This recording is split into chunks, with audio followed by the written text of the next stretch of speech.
Okay, so welcome everybody. It's great to have you on the call. Thank you very much for joining us today for our Thursday interviews that we've been doing with the amazing Jost Sauer.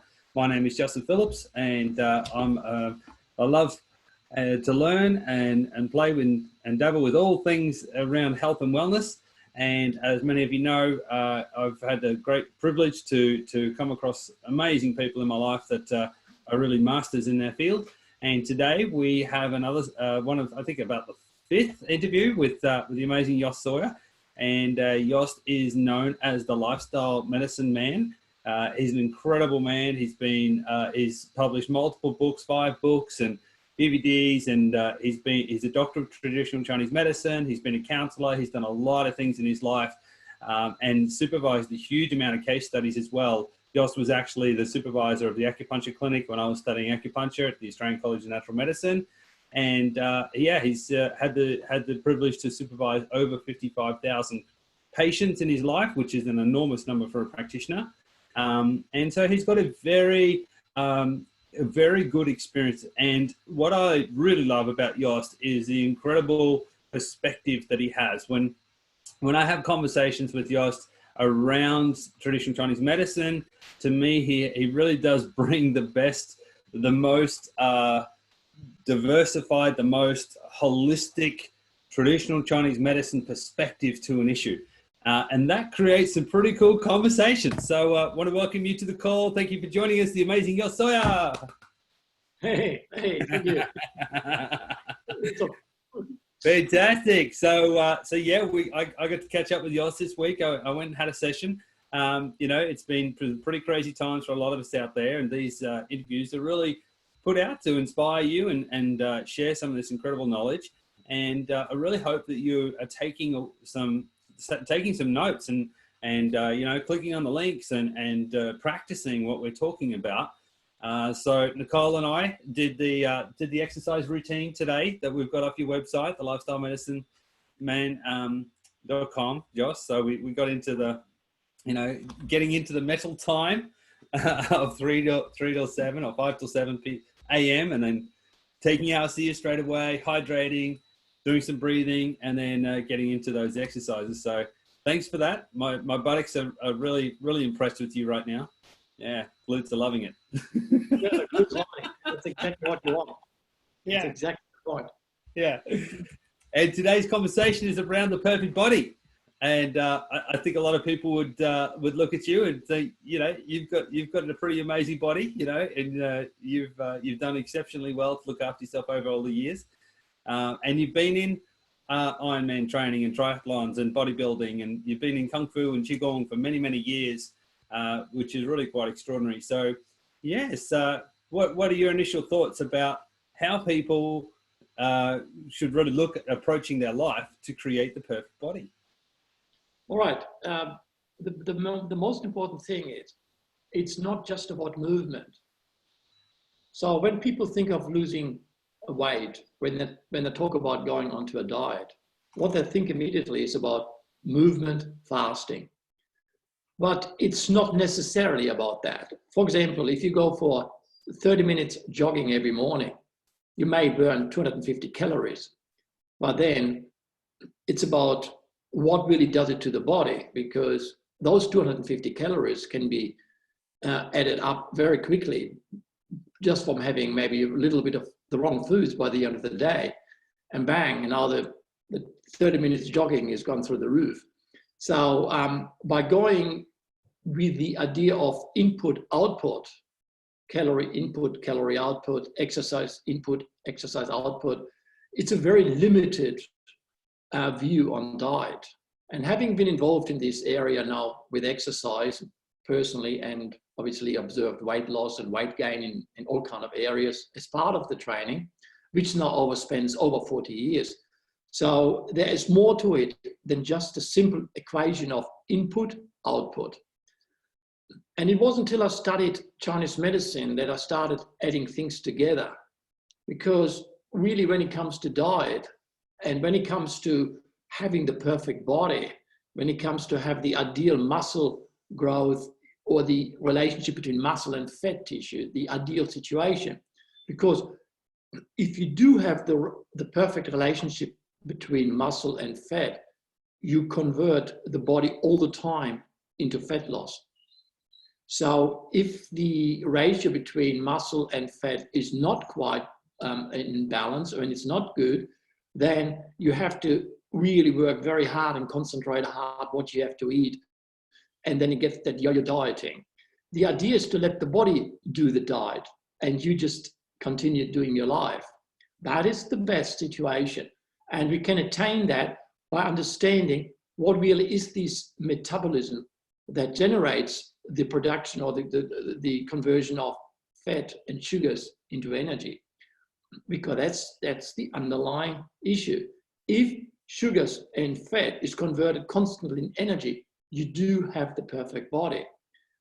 So for that, Chinese medicine has looked into from a far more holistic view on what is actually the perfect body, rather than saying, okay, reduce your calorie intake, take 30 minutes of walking a day, and you will burn a certain amount of calories, which then automatically will lose weight. Of course, we need to be active, but the key is to be active when we even not active. Yeah, it's very mathematical, isn't it? Yeah. The whole bean counting diet, like calories in, calories out, it doesn't really take into consideration that our metabolism and how much we're burning just when we're sitting can change. It can slow down, it can speed up, and so it's kind of says, oh, we burn this much all the time, which is just not true. And we can kind of fire our body up to burn a lot more. Yeah, the aim is to keep the metabolic rate. You want to be in the metabolic range where you constantly convert energy and sugars, or fat and sugars into energy. That's the ideal state. So that means even while we talk here, my glutes are converting energy. They're producing energy from fat storage, rather than I'm using all the energy in my brain, and that means I'm actually causing a deficiency pattern in my body. And if I'm causing a deficiency in my body, I'm getting big hips and big bum and big belly. Yes. So this is obviously one of the big things. Is that when you look at the movies from the 1970s, most people looked slim. These days, it's the opposite. Everyone has got like an additional weight around the hip, which is in Chinese medicine, the girdle channel, which is a meridian that moves around the belly. And that meridian is directly connected to the spleen. So if your organ function is healthy, it will automatically activate the meridians around the belly and will actually take all sugar and fat and converts it. But it will do that 24/7. So that means you're actually doing a diet, or you're actually doing exercise while watching television. Yeah, there was some really scary statistics around that. 2017, 2018, there's a survey by the Australian Bureau of Statistics. 67% of Australians are classified as overweight or obese, and that's the third highest in the world. And those rates have doubled in the 2 decades prior to 2003. So like in 40 years, we've had a massive weight gain issue in Australia. Yes, and it's lifestyle which is a major problem. It's not as much the inactivity. Like everything is pointed at people aren't active enough. Of course, a lot of people are not doing as much activity as they used to, but still it's not accounting for the conversion of fat and sugars into energy, and which then leads to the lack of this conversion factor, and that leads to fat storage. There's other factors involved. And from a Chinese medicine perspective, what regulates this metabolism and to have the perfect body is dependent on your liver and your spleen, primarily the spleen. The spleen is the organ that transports and transforms substances and fluids. So the food you're taking in, the spleen transforms it into substances that will become energy. It then will transport it all throughout the body. If the spleen is healthy, means whatever you put in, the input, automatically will become a beneficial output. So the input-output equation in Chinese medicine depends on the spleen, not on counting calories as such. Yeah, so it's about the ability of the spleen to transform. You can count calories all day, and you do the perfect stepper. You have got all the smartwatches, and you're going to walk around all day. But if the spleen is deficient, input output is not beneficial. Yes. So the spleen is that organ that is responsible for the output. That factor you want as your output, that value you want in the output equation, that depends on the spleen. So whatever goes in, if the spleen is strong, it will create the perfect output. Mm. So what happened is that what harms the spleen is overthinking and moving towards the head and losing a relationship with the body, and worry and emotional instabilities. Yeah. So then the next thing is electronic equipments like iPad, iPhone, computers, all impact negatively on that spleen. Mm. So the next thing is the spleen rejuvenates itself during sleep time. But what do people do? Obviously, they've got iPhones in bed, they've got iPads in bed, they've got electronic devices in the bed. So what happens now is the electronic magnetic influence now will actually infiltrate the spleen and will actually deplete the spleen. And that means input-output becomes now at a level where actually it lowers to the point that you start gaining weight without you actually doing much in terms of adding more food in your life. Yeah, yeah. Yes, I've met a lot of people who say, look, I'm gaining weight, but I'm actually not eating much. Yeah. Yes, like it's just, that's the benefit of having seen so many people in my time and having been involved with people all these decades. What happened over the last 10 years is significant in terms of all the EDM, the electronic magnetic influences. Yeah. And and I see people who do really dramatic diets, but it's not really doing much. Mm. All what it does, it creates a negative outlook to life because you're becoming more and more depressed because food is a reward mechanism. Yeah, yeah. Food is to be enjoyed. It's a celebration. It doesn't matter whom you study under. If there's Chinese masters, Indian masters, Japanese masters, you train hard, you celebrate. How do you celebrate? With lots of food. Yeah. Yeah. Lots of drink. And how do you celebrate? By joy. You eat, you enjoy. So how can you reward yourself with sitting in front of a bowl with cold salad? Yeah. It's gonna be so difficult. You have to really use a lot of mental processes to say, I'm doing this for the output to lose weight. I'm enjoying this salad while you're looking at a beautiful, beautiful dish with crusty bread and maybe a pizza, whatever. The reward that those carb foods provide is of very high level. Yeah. So there is a reason why we want to have them. Reward is essential in our life in order to progress. Reward is ingrained in our body. We are actually programmed for reward because the chi, when it moves through the 12 meridian system via the chi cycle, it moves exactly through these processes of the large intestine to the stomach, to the spleen, to the heart, and then it moves towards the kidney in the afternoon and then towards pericardium to receive this big reward field. So the reward field is around 7:30. The reward field is also at around 1 o'clock when it's in the heart. And the reward field once again comes in around 9 o'clock when it moves into Sanjiao. We are actually programmed for reward. That means we work hard, we're moving towards the next stage because moving towards is essential in order to progress. And for example, Buddha mind is translated as moving towards. You're moving towards. Tao, the T-A-O, the Tao in Chinese medicine is translated as the way to move towards.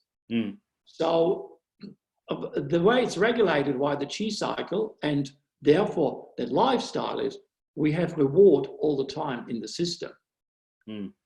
So if we do everything correct, then the reward will be in its place, and we feel rejuvenated, and we feel inspired, and we feel empowered to keep moving towards the next challenge.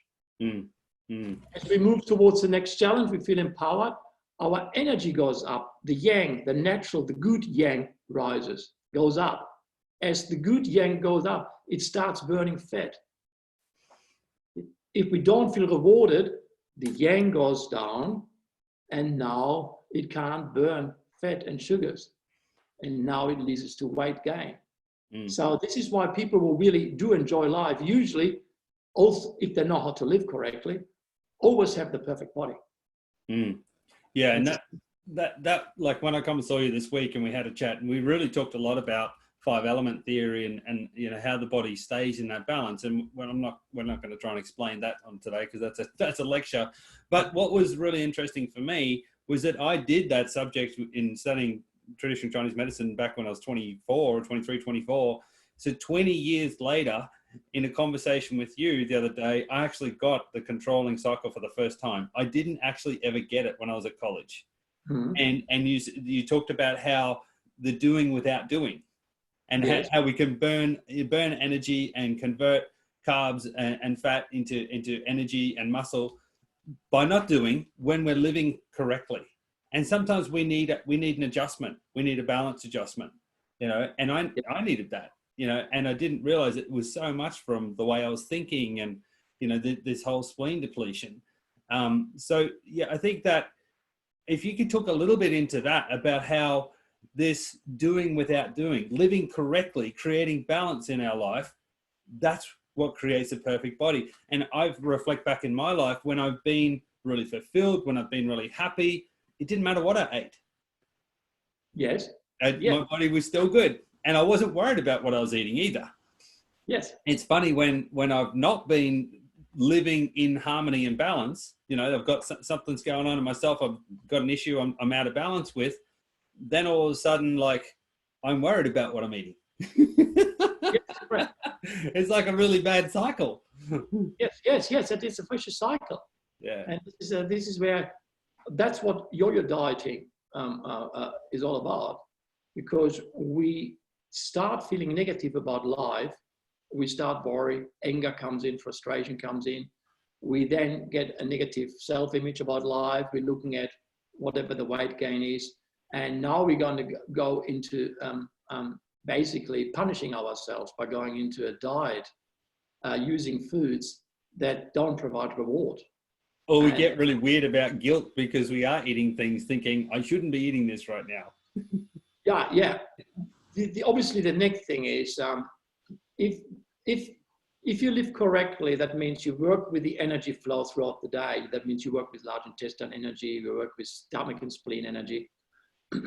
You have your energy, your chi is reaching a certain level of purity.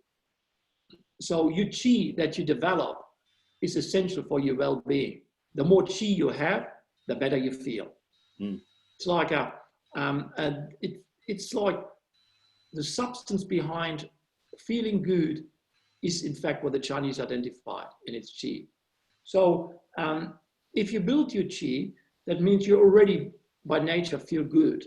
So when it comes to the reward time and it comes to eat, you already got a level of chi that will move you to the good foods, but you would not want to eat.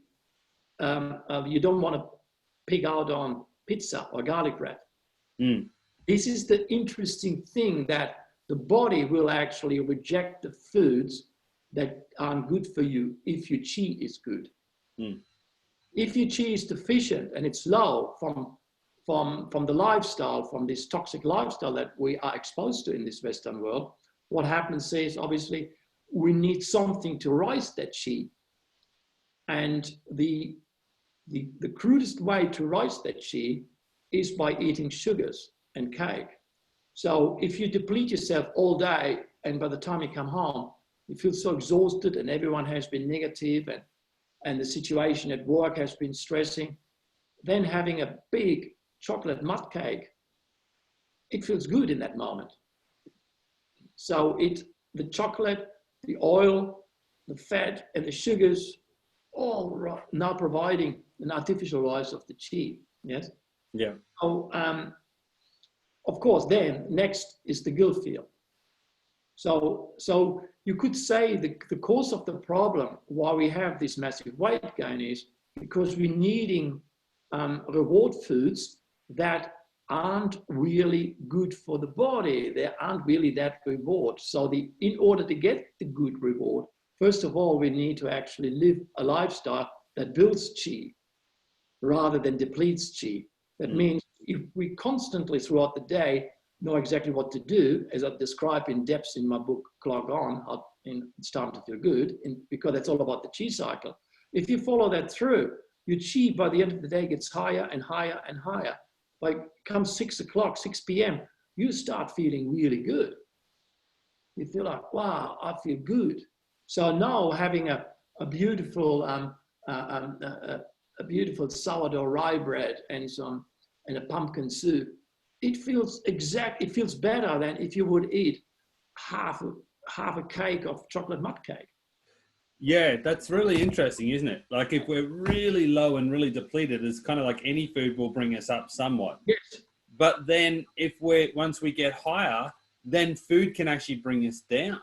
Intuitively we start going to higher and higher vibrational food, cleaner, healthier, more chi rich food. Yes. It's just like, it's very simple. Bring the vibrational rate in your body, bring it up, rise it up, bring it up. As you bring it up, the foods that you eat will become more sensational. More sensational. Absolutely. One bite of a beautiful crusty sourdough rye bread and with the pumpkin soup, you go, oh, I am in heaven. Yeah. Yeah, it's incredible. You still wouldn't go for the salads. Yeah, that's classic. That's great. Hey, there's a couple of questions and comments, and one was a little bit before we're referring to before.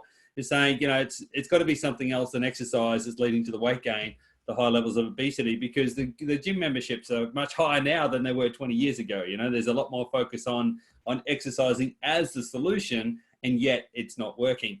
And then there was another one that was about, do you believe that despite your history, any person, despite their history, if they start the Chinese clock approach to life at any age, can they still have success with that, or are there limitations? Of course. I've seen dramatic changes in people 78 years of age, 82 years. The oldest patient I've ever worked with was 84 years old. And she got into Tai Chi training. She got into it. And within a year, like the good thing about it, you feel the change almost on the same day you start. And from that on, it gets better. In Chinese medicine, we are programmed for progress. So it's irrelevant of what age you are. Yeah. I think that's a really important point. So yeah, it's because what we do, we tap into chi, and that's our true nature. It's infinite. You see, when our physical body is subject to aging and decline. But if we move towards our chi body, the reference or the perception about life changes, because our chi body is infinite. That's our spirit, our soul. That's the essence of the soul.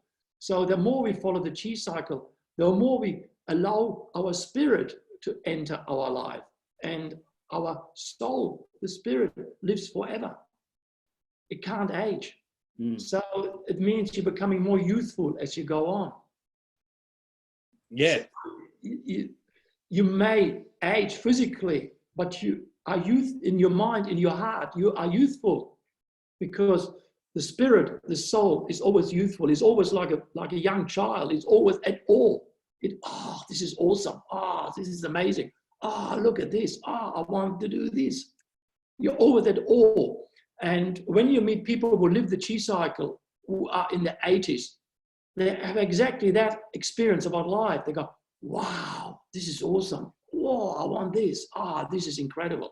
So you always discover something new, because this chi, that what our soul is, it's infinite, it's never ending expansion. But if all we have is the physical body, my God, for me, that's the definition of hell. Yeah, just stuck in your body. Yeah. This is like, it's torture. This is suffering. Well, even the Buddha said that. The Buddha said that life is suffering. Like, look, I'm a very active athlete all my life, and I've got really my joints, my knees are completely pretty damaged from downhill skiing and from far too much martial art training and kicking too hard. So I got arthritis condition, but I don't feel it. Yeah. And of course, if I have an X-ray, the doctor say, "Oh, you need surgery." No, I do Tai Chi. I'm in my chi body. Yeah. I'm in my chi body, and in my chi body there is no pain. I'm working with my chi body. So in Tai Chi, we say we're creating a new body. So it's like going to a car factory and let you and dismantle the old car and get a new car. So you're constantly moving towards your chi body. Your chi body is infinite.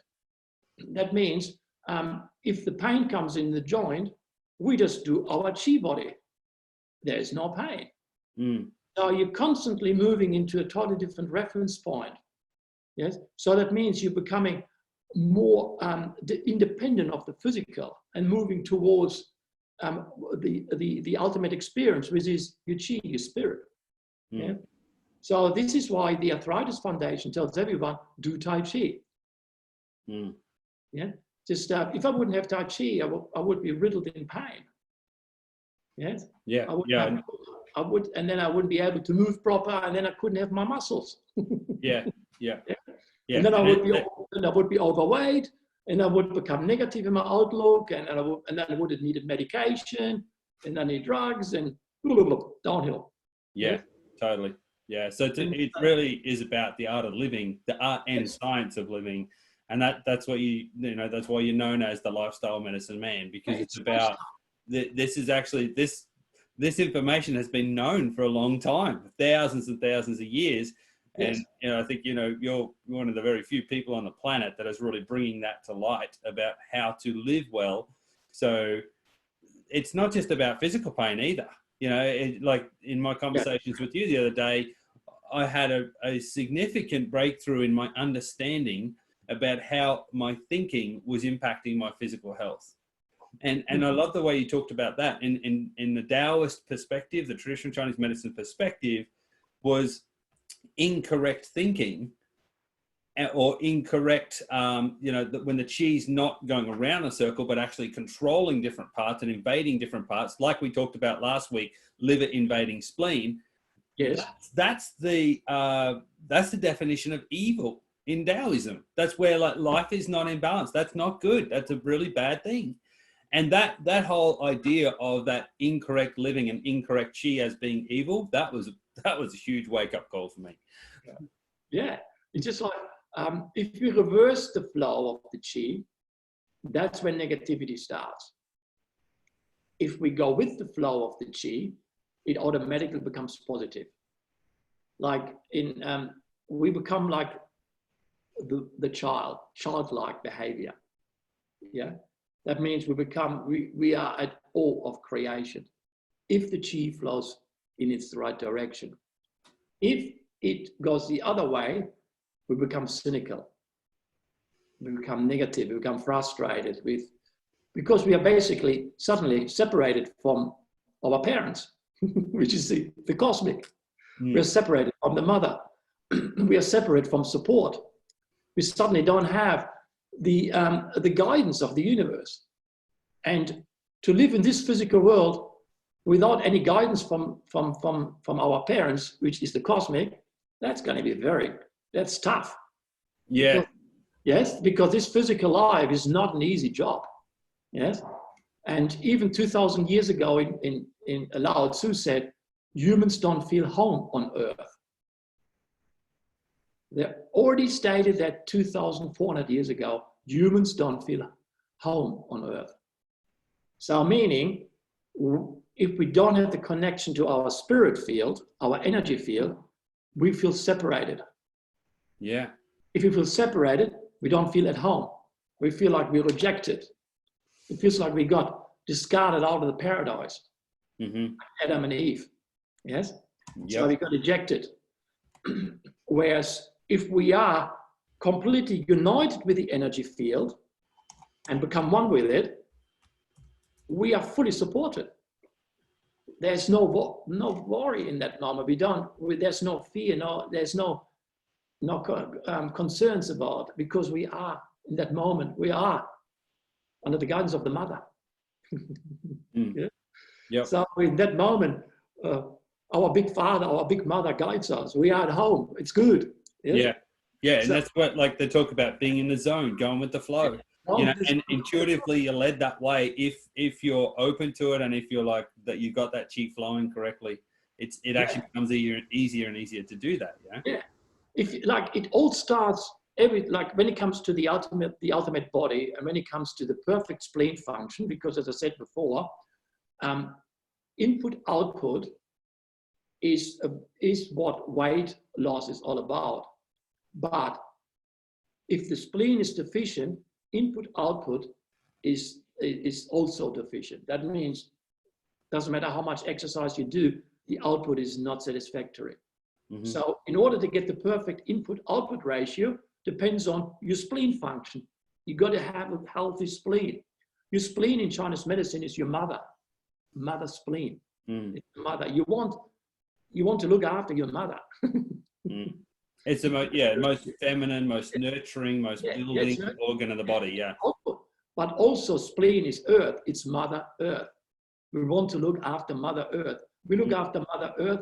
Mother Earth cradles us. We are looked after, and there's a perfect output. It will be all good, child. It will be all fine.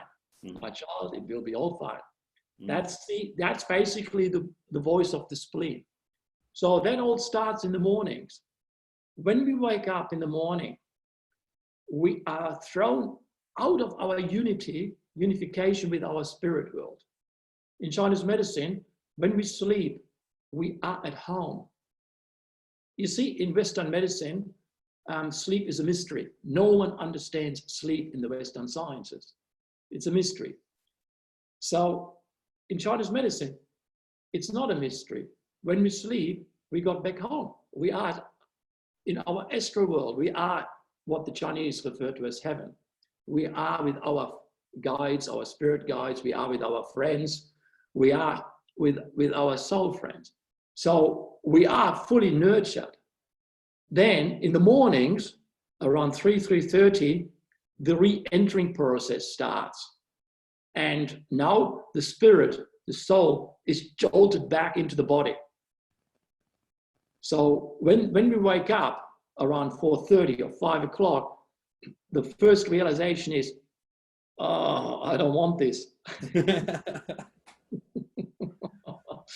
Yeah, I feel like that. How can I get through the day? Oh, I don't want to face this. Yes, I don't want to do this. Every morning I wake up like that. Oh, I don't want to do it. Yeah.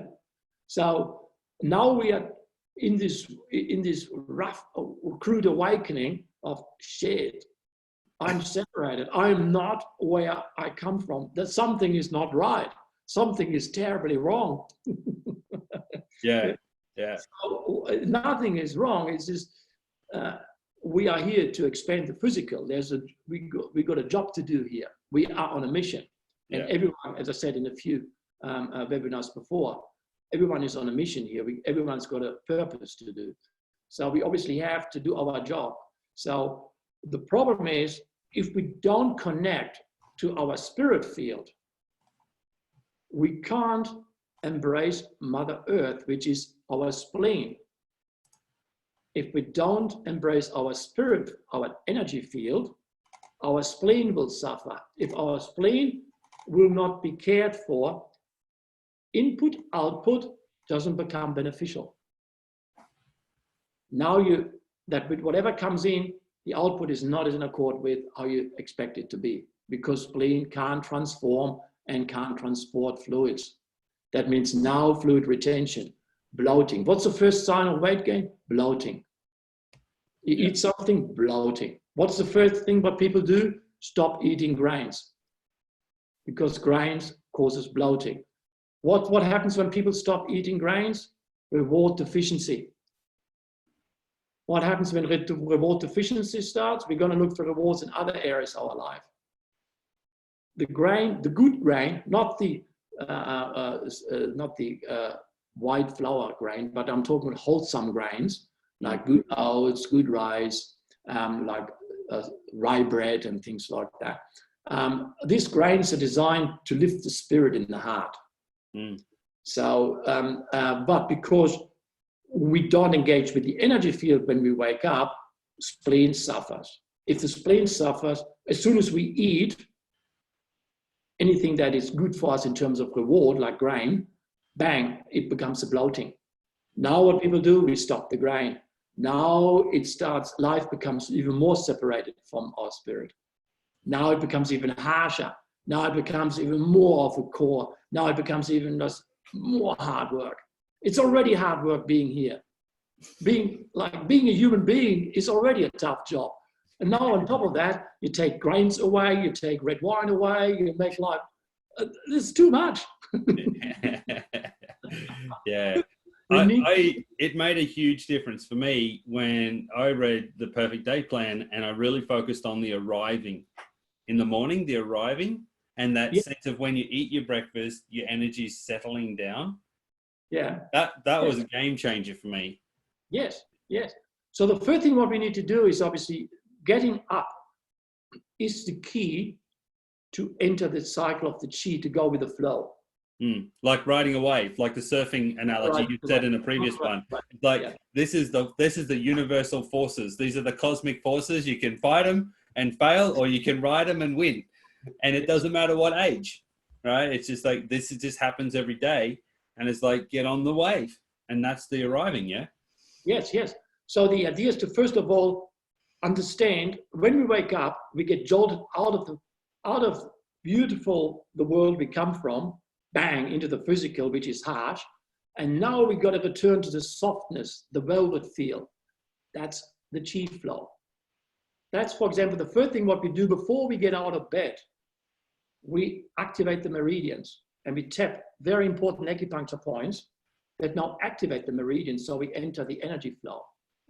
By tapping the meridians while we're still sitting in bed, we allow energy to move in that will support the next intent of engaging with our physical job. The reason why we do that is to activate the meridians is because we're trying to prevent trying to cheat ourselves into the day, which means let's check the iPhone, let's check Facebook, let's have a cup of coffee, let's have a cigarette, let's argue with someone, let's get aggressive, let's get annoyed.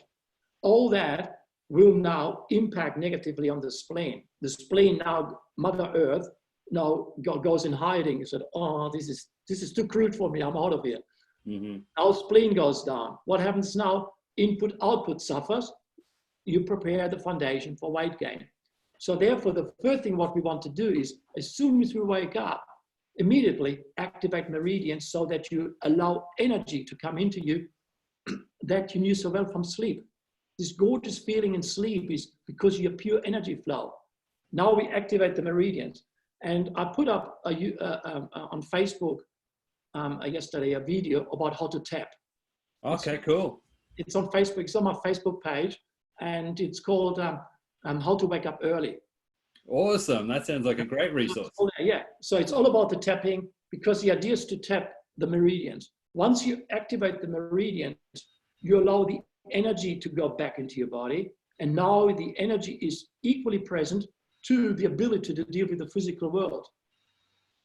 Because it's harsh to get up early. Of course, I rather want to roll over to the other side, keep sleeping, and then maybe get up and check social media and have a coffee and maybe a glass of wine. Yeah. Yeah, that's your you wake up in the morning exercise schedule that's off your website there. If you've done that, like if you've been following our interviews, pop it in the chat box. You know, let us know if you've been using the exercise. Just put a yes in that you've downloaded that and have a look at it. And I love it how, you know, the first thing is get up between 5 and 7, and that's your late get up, right? It could be between 3 and 5 if you're really hardcore, right? But 5 and 7, hydrate immediately, and don't look at your phone. I thought that was just amazing that's such an important point. It's like out of your 3 points, one of them is do not look at your phone. Digital devices are the biggest cause for weight gain. It all comes down to digital. As soon as the digital devices arrived in our life, obesity went up. Internet, Facebook, Instagram, iPhones, and weight gain, obesity all go hand in hand. Yeah. But the iPhones are not the problem. It's we need to know how to use them. Yeah. And we don't use them till we finish our morning exercise. So first of all, when you wake up, it's normal to feel off. That means we need to bring the energy back in again. So we tap the meridians. Then we automatically feel good because energy is coming into our body. We actually becoming infinite rather than the physical aspect of ourselves. So the next thing is we drink water because we need to lubricate the the body. The body has been refrained of liquids during the day. During the night. So now we're going to first of all hydrate the body. So we drink good water. So then we drink lots of water. It means it lubricates all the tissues. The muscle starts to be lubricated. Tendons are activated. Liver chi starts flowing freely. You start feeling good. And as it starts flowing, you automatically add to weight loss. If you wake up, do tapping and drink good water, like up to 1 liter of water if you can, you're already reducing your weight. It's already weight loss. Yeah. It's already weight loss because you benefit the spleen, you make liver chi move. These are the biggest cause for weight gain. Liver chi deficiency, spleen chi deficiency, liver chi stagnation. Chi not moving, spleen deficient, that means weight gain. So the water makes the chi move. Then we go to the toilet, we flush the system because when we wake up, the energy is in the large intestine. It means it's detox time. We need to let go of negativity. We need to let go of all the foods we eaten the day before. Yeah. So detox is essential for the perfect body. Yeah. So if you wake up and get straight into iPhone, straight into coffee, you interfere with detox. Now you're subject to input-output regulated by very crude methods such as salad, calorie intake, restrictive calorie intake, and trying to do 2,000 steps and things like that. It's a horror. That's not what we're here for. It makes life far too complicated. Yeah. And therefore, we need to understand if you start the day by immediately engaging with the energy flow, that means you allow Mother Earth to come into your awareness. You make the liver chi move by drinking lots of water. And now you go into detox phase. You automatically allow all that what stops you of becoming the perfect body to be ejected. First of all, you need to get rid of the old. Yeah. Because the new that comes in is what puts your emotion into awe. I feel awesome. I feel great. I look at this. I want to do this. I want to do that. If you're negative, I can't be bothered. I don't want to do nothing. What happens? The yang goes down. Yang goes down means he can't convert sugars. A child, why does a child, most children don't have an obesity problem they shouldn't have. If they have it, it's too much iPad shit going on. Yeah. Yep. Yeah. Why is the young child like? Because it's always discovering something new. It's always out there, discover. And that makes the yang up. If the yang is up, it burns. That's all it is. Yeah. So if you want a good body, a perfect body, it's the result of your good yang up. So it constantly burns sugars, But if you're bored and negative and can't get excited about life, then you have to really crudely watch what you eat. But if you're excited all the time and the yang's up, you got high metabolism.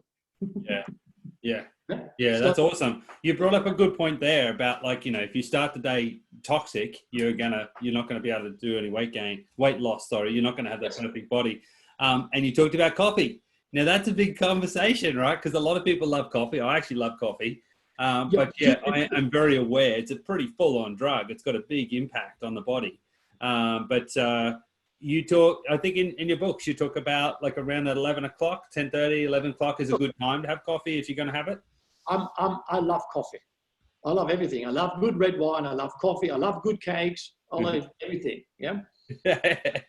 So, and I take everything. I do everything. But it's about knowing when to take it. Yeah. If you wake up to drink coffee, that means you drink coffee because you need it to get up. Now you corrupt the chi. Yep. So, yeah, you're using it as a stimulant. You're not appreciating it. The idea is to drink coffee when you don't need it. This is the key. Like the yogis and the masters say, facing the love of God, things like that do not matter. But if I wake up and feel grumpy and angry and I can't get going, I need a coffee, you're going to go against the flow of the chi. Hang on, you just said a pretty profound statement there. I love it how you do that. You say these amazing statements and kind of you're off, but it's like facing the love of God, things like that do not matter. Things like a cup of coffee does not matter. Facing the love of God. Okay, well that's like these, you know, the cosmic forces of chi, right? This is this cycle we want to get into. I hope everyone gets that. That's intense, but it's scary because I feel that so many people don't even have that perspective. They don't even have that awareness that that's what they're feeling in the morning. Yeah, like if you get up and you straight eat the coffee, you're actually overriding the toxic detox that the body wants to do. The idea is because the detox in Chinese medicine is regulated by large intestine, and large intestine chi means to detox not only toxins, but also negative thoughts. Yes, yeah, absolutely. Yeah, detox is not just the physical, it's so much deeper. Why do we need to detox negative thoughts? Because negative thoughts interfere with the liver, make liver chi stagnant, invade spleen, weight gain. Yeah. This is where, that's where everything is just coming down to one aspect. If you get the chi flowing, you always automatically got the yang behind it to move everything. Yeah.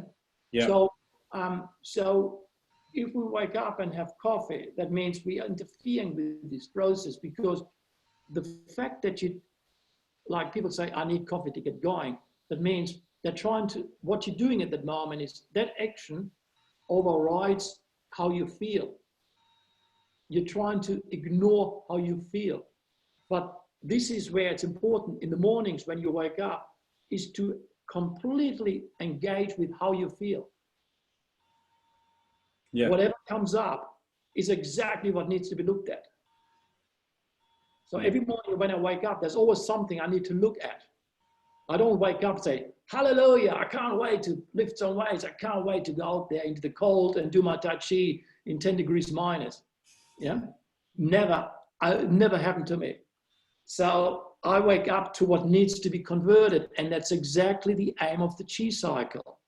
It's in large intestine. It's not the joy channel. It's the detox channel. It's the toilet channel. It's about letting go. It's about getting rid of crap. Yes.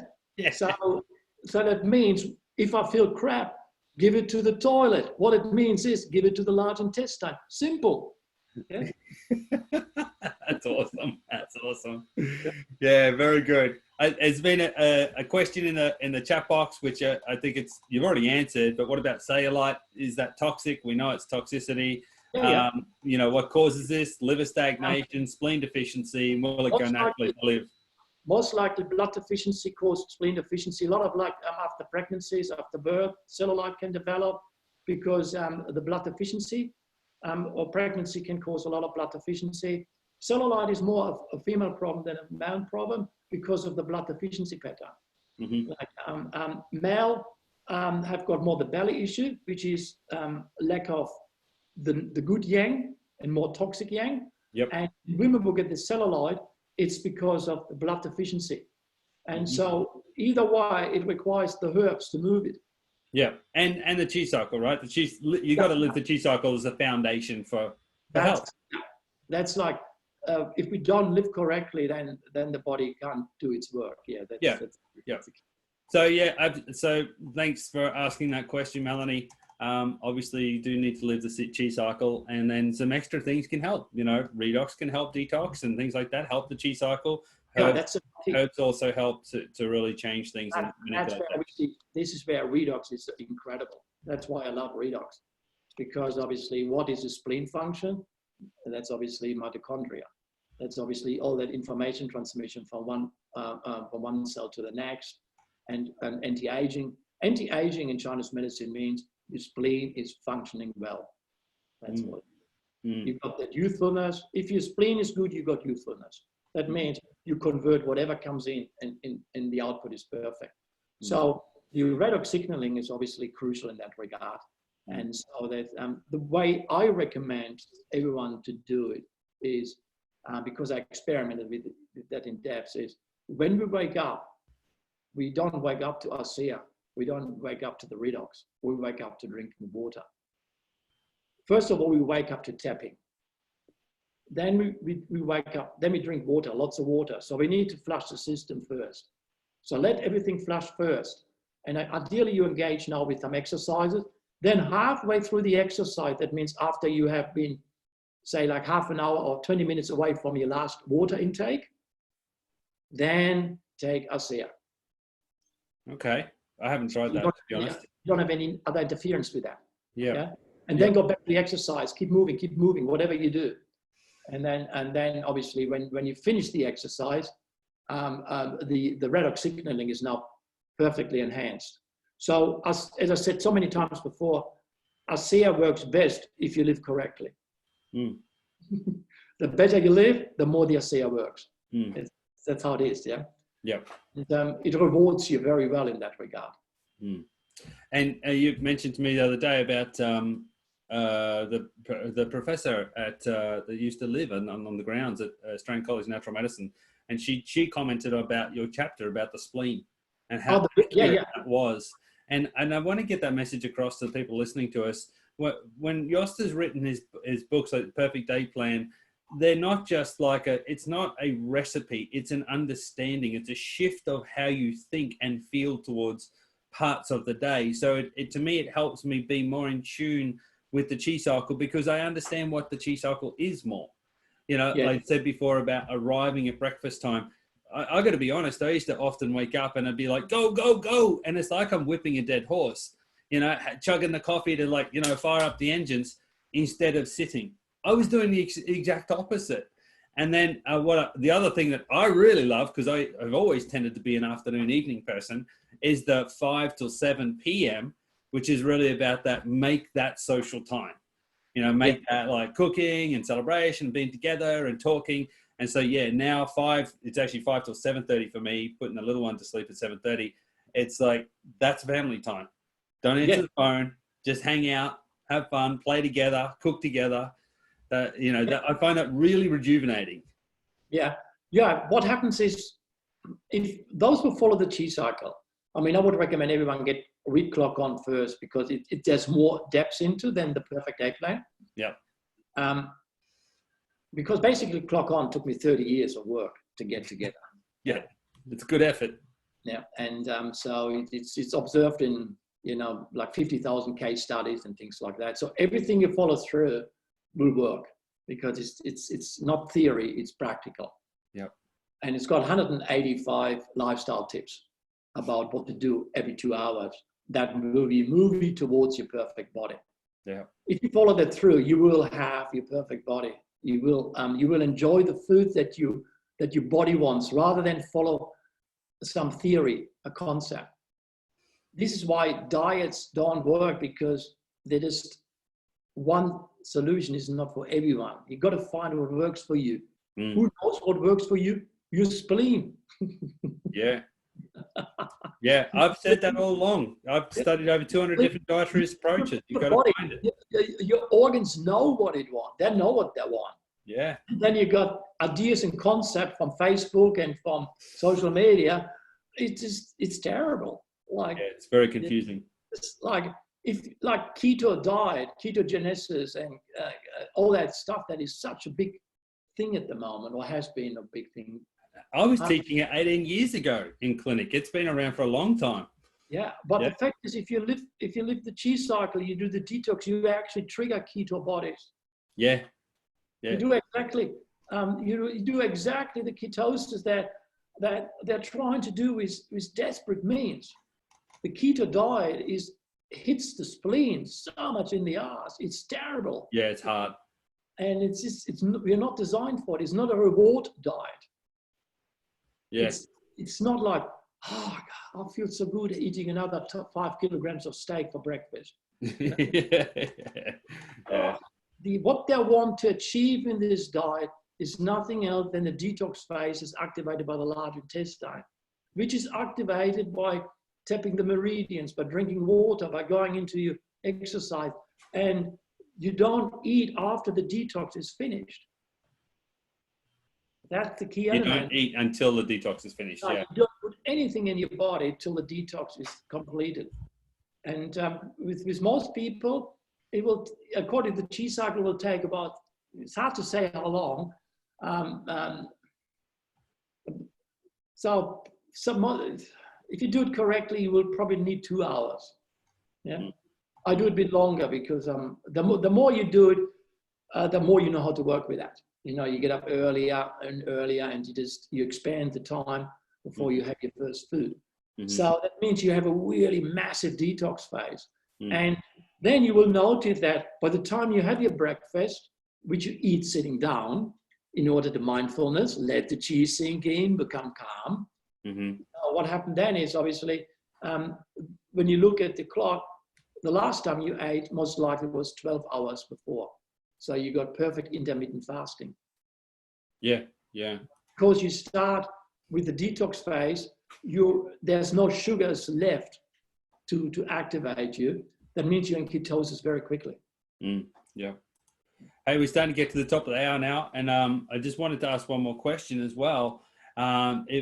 We talked before about in 2017, 2018, about 67% of Australians were overweight. But interestingly, another study, 2019, found that some populations, like Sydney's North Shore, inner city Perth, and I know certainly like on Gold Coast or Sunshine Coast, yeah, some of those populations are 14% overweight. So there's a huge difference in the population, and those areas tend to have a lot more parks and outdoor recreation opportunities, you know, being in the environment and stuff like that. Did you want to talk for a moment a bit about how living the chi cycle with nature and being in nature can actually really help that as well? Like, there's a definite connection between having no shops available to eat healthy, to buy healthy food. Like, for example, all the condensed places in America where it's high level obesity, there aren't any shops in a radius of 100 kilometers which sell organic foods or good foods. Yeah. Or processed foods. Yeah. So then there's very few parks. So if you have parks around you, what happens is you've got the ability to go into the grass, feel your feet on the ground. What happens by the time just sitting there and standing there, you're connecting to earth. Earth is the element that resonates with spleen. So we need earth. We need the park. We need nature. So if parks around us are hugely important. That's why we had such an issue with these lockdowns. Everyone's suddenly closing down the parks and things like that. And nature, we need nature. Yes? So the parks, and I believe in the future we will have more and more parks. Because the chi cycle requires the connection to earth. Of course, if you don't have a park, just by standing and doing a qigong posture, you automatically activate the earth energy, and you will also become natural. But if there is For example, I always do my Tai Chi in a park. I'm always living in an area where there's a park in walking distance. Yeah. Yeah, I've always tended to do my Tai Chi focusing on a tree. Yeah. I don't know why, but I've just always done that. Yeah. So even if you don't have a park nearby, if you buy some plants and put them on the balcony and feel the earth before you do your Tai Chi, so it connects you to earth. Yeah. Awesome. That's a connection. Yeah, awesome. Thank you so much, Jost. Really appreciate an excellent hour of information again. You're an amazing resource, amazing teacher. And you said right at the beginning, I think right at the beginning of your conversation, you said, we've got to get out of our head and back into our bodies. I noticed before I asked for people to put some comments in the chat box about, who's downloaded this and who's been starting to change their morning cycle to get into that chi cycle. I didn't see a very big response. So I'm going to put the challenge out there because I know I'm seeing some familiar names that have been showing up every week. And my challenge is to actually download some of this stuff to implement what we're talking about and, pop in the chat box next week, sharing how that's going for you, because I have this is the 5th week and I have been changing things. And I got to say, I feel a lot better today than I did a few weeks ago. And I'm really grateful for that, Jost. You've inspired change for me. Really appreciate it. I realized I was getting lazy. I'd been lazy for a while, getting stagnant, and it wasn't serving me and helping me make a bigger impact on the planet.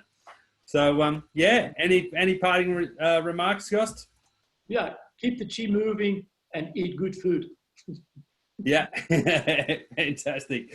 Thank you very much. Well, wish you all well, and we'll catch you same time next week. Have a great week. Thank you very much. Yep.